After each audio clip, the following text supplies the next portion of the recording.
Hello, everybody. I wanted to talk about handling some objections today. So basically, there's two ways you can handle a customer objection. You can handle it before it happens, or you can handle it after it happens.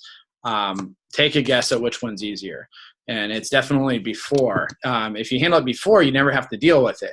If you're trying to handle an objection afterwards, sometimes it comes across like you're almost trying to change their mind, and nobody likes having their mind changed for them. It makes it much more challenging. So I'm going to make a few different videos of handling objections before they happen. The one I'm going to talk about today is it's too expensive. So I don't know if you've ever heard a customer say it's too expensive before. But the first thing about handling too expensive is understanding too expensive.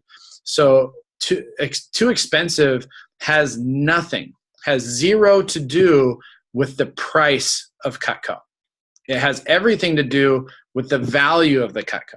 But if you say, they might say a homemaker is too expensive, the 5-pay is too expensive, a galley set's too expensive, starter sets, down to a trimmer is too expensive, and then they go spend $100 on dinner that night. And you're like, what the heck? I thought you said it's too expensive. No, too expensive means it's not worth it to them, right? So it doesn't matter if it's a homemaker or a trimmer. If it's not worth it, that's a value thing.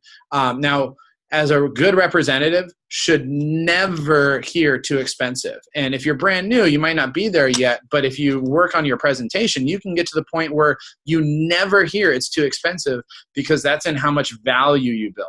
Now, I can't afford it. It's different. I love hearing I can't afford it.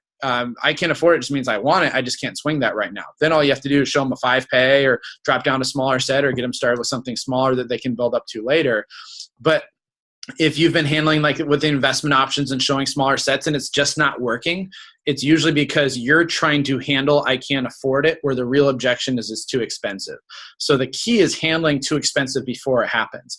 So, and the real key to that is when you're doing your features and benefits section. So when you're right here doing your features and benefits section, that's where you really dig in and build a lot of the value. So I remember when I was a rep, I was new, I was a high school kid. It was a lot of money to me. So I wanted to make Cutco seem affordable to everybody, because that's what we talk about. Anybody can afford Cutco, but that's not how we want to come across at the beginning of the demo. We want to make the Cutco sound so expensive, like it's going to be so much, they're going to have to refinance their house just to afford a paring knife until they hear the price. So when we're going through the features and benefits, I know it says expensive in your manual, but how do you really get that? So when we talk about the handle design was designed by Thomas Lamb. He was an industrial designer. He was the guy on handle design back in the 50s. Designed tons of different things, from helicopter cockpits to cookware to all sorts of different things. But he had a patent on the handles, so he made a lot of money on those handles. That handle design is really expensive to use. Right? Thermoresin, it doesn't crack, break, melt, chip. It takes a lot to be able to melt that. You have to have direct heat of over 300 degrees. This is the same type. It's very similar to what they use even on like football helmets. One of our reps' dads works for Boeing. They said they use different parts of a plane or use a thermoresin. It's a super tough plastic. It's not the cheapest thing. It's expensive to use, but it's going to hold up forever. That's why we use it, Mrs. Jones. Nickel silver rivets. The rivets we use, nickel silver is the same metal that a lot of jewelers will use to set diamonds onto rings. They're probably not going to use a cheap metal to do that, right? It doesn't expand or contract, and that's why we use it. We can guarantee it forever. Another one of our reps goes to Cornish and is into music. She said a lot of the parts of the French horn are made with nickel silver, and if you've ever looked at the price of those things, they aren't cheap, 4 digits plus, right? And then we have high carbon stainless steel, one of the most expensive steels you can use on kitchen cutlery, but we use it because it stays sharp really long and it doesn't rust, pit, or corrode. It's the best of both worlds. And then the double D-edge. Our double D-edge isn't a patented design. Any company could go use the exact same design, but you don't see it out there because it's a super expensive process. And then we also offer the ability to get it sharpened, which I'll cover in our guarantee. But when you finish doing the features and benefits and cut the rope, a customer should stop you right there and say, you know what, Joe, you can just stop right there, because we're not going to be able to, it's going to be like $5,000 for a knife. There's no way we're going to be able to afford that. That's what you want them to be thinking at this point.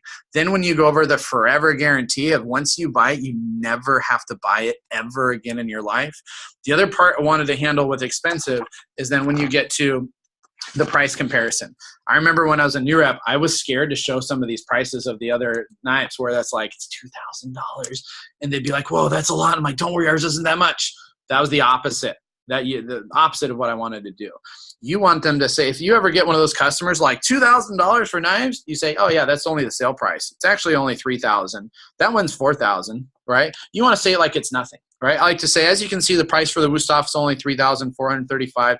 You can even find on sale for like only $2,000. And they should look at you like, did he just say only, right? And you want them thinking, oh my gosh, how much is this going to cost, right? Because if they're even considering a set of Cutco at $4,000, that's what you want them to do.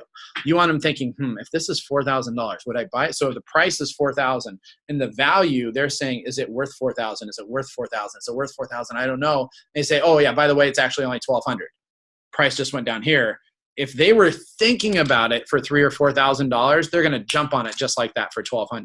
And even if the homemaker doesn't end up being the best set for them, they'll definitely find something that they like, and it will be worth it to them.